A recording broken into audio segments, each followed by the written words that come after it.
Hi, greetings for the day. Me and my teammates have completed a project on forecasting of order demand in warehouse using autoregressive integrated moving average. Hope this project gives you a good insight on basics of Arima model. Project outline. Forecasting plays a very important role in the operations of management. It is important and necessary aid to planning, and planning is the backbone of effective operations. Many organizations have failed because of lack of planning, and we are going to see how Arima model helps an organization in the planning. The objective of the project is to forecast the order demand using Arima model for four warehouses respectively. For analysis, we have downloaded the data from Kaggle. The basis of ACF, PACF, rolling mean average, rolling standard deviation, and parallelogram are explained in this documentation. By the end of the documentation, you will have a clear idea about autoregressive integrated moving average model or ARIMA model, data visualization techniques, data analysis, statistical library functions, and how to create interactive plots using Plotly. The main reason for choosing this dataset is historical product demand is provided for 7 years and for 4 warehouses. Before moving into project, kindly follow the instructions and install Plotly for generation of good interactive plots. These are the 5 steps towards forecasting. The first and primary step is called as problem identification. Be clear on what you want to forecast. And the second step is called as data gathering. Gather as much as data possible for you to forecast. And third one is preliminary analysis or primary analysis. Here the data visualization comes into the play. And fourth one is based on the 3 steps, we have to decide which forecasting technique we are going to use. And fifth one is based on the forecasting technique, we have to construct the model. The Arima model provides an approach to time series forecasting. Arima is usually superior to exponential smoothing techniques when the data is reasonably long and correlation between past observations is stable. The flow of the program can be done in 2 ways, and each of the ways will be explained in the program. Before moving further into the programming, these are all the packages we have actually imported into the programming before executing the program. Kindly import all the packages.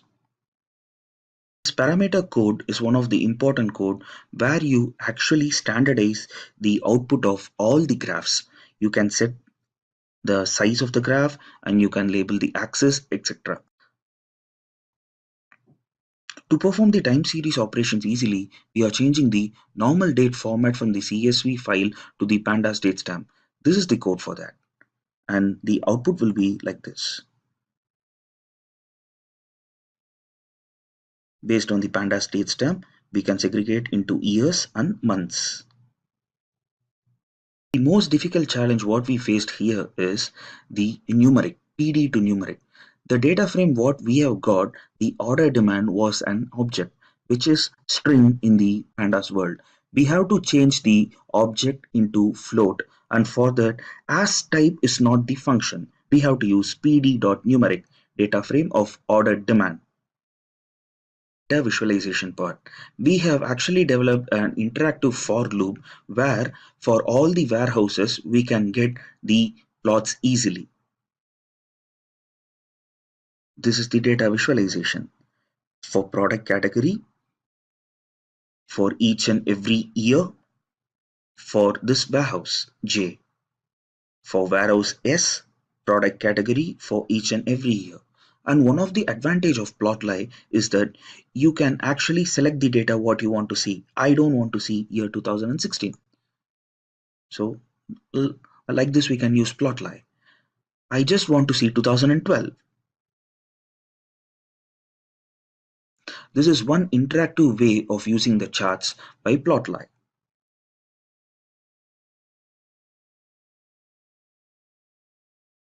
We are writing the functions for 4 different warehouses. We are actually writing the function for 4 different warehouses and we are concatenating with respect to the years. We are concatenating it vertically. And we are actually graphically representing each and every warehouse demand in the time series model using the same Plotly. And here also we have defined functions for that. This is the representation for order demand of warehouse A, actual demand, 3-period moving average, and 3-period moving average of standard deviation. For warehouse J, Same for warehouse S and for warehouse C. You can actually see this in the plot line for warehouse J. This is the actual and 3-period moving average and 3-period moving standard deviation. In plotly, we get the values for each and every point, and we can select the frame what we want to view. And after plotting the actual 3-period moving average and 3-period standard deviation, we move on to Dickey-Fuller test statistic. This is one of the most important test statistic when it comes to time series model. We compare the p-value. If p-value is lesser than 0.05, then we can conclude that the graph what we obtained is not stationary. The basis of time series analysis or the Arima model analysis is the model must be stationary. We have to convert it to stationary by performing differencing technique. So for each and every warehouse using this command, we are actually generating the Dickey-Fuller test, and we are getting the p-value and we are getting the critical values. For Dickey-Fuller test of the S warehouse, we see that p-value is 0.266, which is way greater than its critical value and which is greater than 0.05. So to perform the analysis for the S warehouse, we have to decompose the data.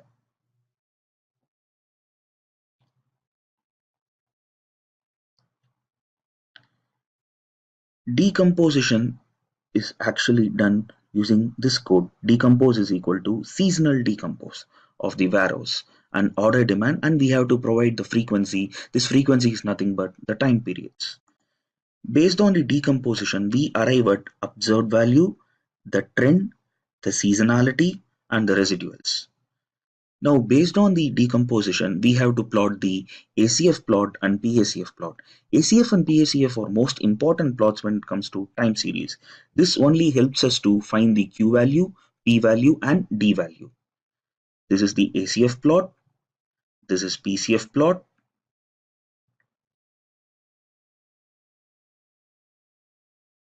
For all warehouses, we have plotted the seasonality.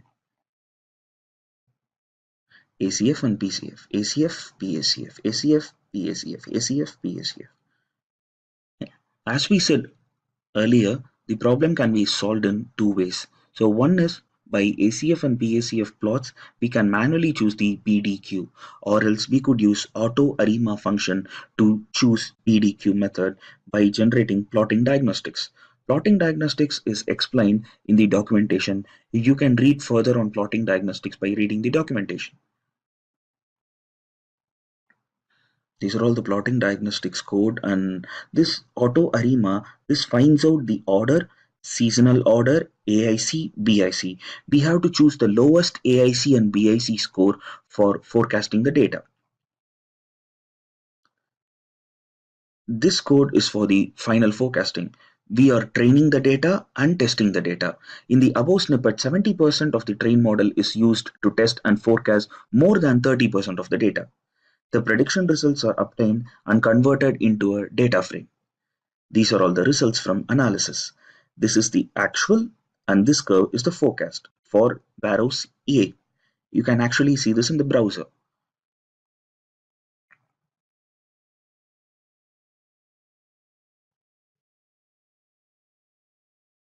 After we run this code, we are getting the forecasted demand for warehouse J, for warehouse C, for warehouse A, and for warehouse S. This will be done for 6 to 7 months.